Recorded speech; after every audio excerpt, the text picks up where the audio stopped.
नमस्कार मित्रांनो, आजच्या ब्लॉगमध्ये तुमचं स्वागत आहे. तर आजचे वाजले सकाळची 9:15 वाजलेत ना. आणि आज जायचं आपल्याला परभणीला, कारण की दवाखान्यात जायचे. तर खूप दिवसापासून माझे कान दुखत होते त्याच्यामुळं. तर बघू आता, कारण की सोबत आज माझे पप्पा आहेत. कधी ब्लॉग हिंदीमध्ये राहील, कधी मराठीत राहील. त्याच्यामुळं बघू आता काय पुढची प्रोसेस. तर आता सगळं आंघोळ वगैरे सगळं रेडी करून बसलो मी. पप्पा बी बाहेर गेले. आता फोन लावतो पप्पाला आणि निघू आपण परभणीकडे.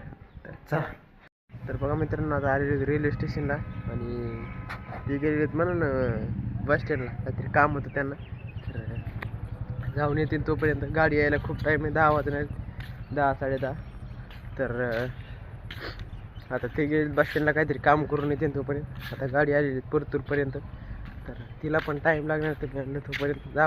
पुढच्या माणसाचे ब्लॉग बघतो म्हणा ना, त्याच्यामुळे ना मला हिंदीची सवय लागायली हळूहळू. मग त्याच्यामुळे आपले मराठी अर्धे मराठीत बी होऊ शकते, अर्धे हिंदीमध्ये होऊ शकते. काय सांगता येत नाही. तर लाईक करा, फॉलो करा, सबस्क्राईब करा. आणि हां, तुम्हाला सांगायचं विसरलो मी की मी यूट्यूब चॅनल पण बनवलेलं आहे, तर सुदीप मगरच्या नावानं. तर मी लिंक बायोमध्ये देईन.